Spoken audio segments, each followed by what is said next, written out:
ओम श्री गणेशाय नमः। ओम श्री गणेशाय नमः।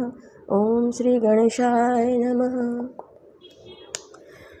आज આપણે રીડિંગ કરવા જઈ રહ્યા છીએ વર્ગો, મતલબ કે કન્યા રાશિવાળા લોકો જેમના નામ પ ઠ ણ પરથી સ્ટાર્ટ થાય છે. તો આજે આપણે જોઈશું કે તેમનું માર્ચ મહિનાનું ફર્સ્ટ વીક કેવું જવાનું છે. માર્ચ મહિનાના ફર્સ્ટ વીકમાં તેમની લાઈફમાં શું પ્રોબ્લેમ આવી શકે છે,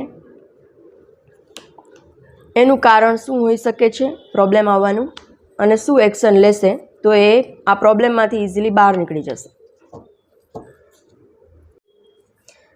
ઓકે, બોટમની એનર્જી છે ક્વીન ઓફ સ્વોર્ડની, મતલબ કે તમારો નેચર એવો છે, તમારી કેપેબિલિટી એવી છે કે તમે બધા પાસે કામ કરાવડાવી શકો છો. મનમાં ક્લેરિટી છે, પ્રાયોરિટીઝ નક્કી કરતાં તમને આવડે છે કામની.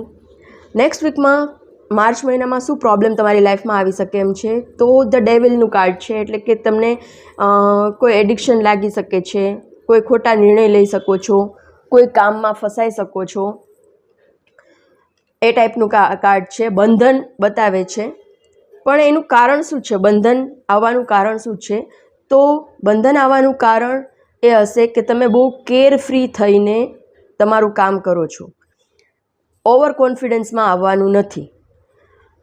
હેલ્થને લગતા કાંઈ ઇસ્યુ છે તો એને ઇગ્નોર કરવાના નથી. ક્યાંય ઇન્વેસ્ટમેન્ટ કર્યું છે તો બહુ વિચારીને કરવાનું છે, એમ જ રેન્ડમલી કરી દેવાનું નથી. બહુ બધું ફોકસથી કામ કરવાનું છે. ફોકસથી કામ નથી કરતા એટલે આ ડેવિલનું કાર્ડ આવ્યું છે. આ પ્રોબ્લેમમાં તમે આ પ્રોબ્લેમ છે અને એનું કારણ છે, બરાબર. કેરફ્રી બનશો તો આ પ્રોબ્લેમ આવશે. તો શું કરશો, શું એક્શન લેશો તો તમે આ પરિસ્થિતિમાં નહીં આવો, તો એના માટે આવ્યું છે ધ ચેરિયટનું કાર્ડ. આ ખૂબ જ પોઝિટિવ કાર્ડ છે. તમારામાં જવાબદારી લેવાની કેપેસિટી છે, તમે બધું કરી શકો એમ છો, તમને સારામાં ખરાબ, ખરાબમાં સારું જોવાની તમારી પાસે નજર છે, ખૂબ પોઝિટિવ માઇન્ડ છે.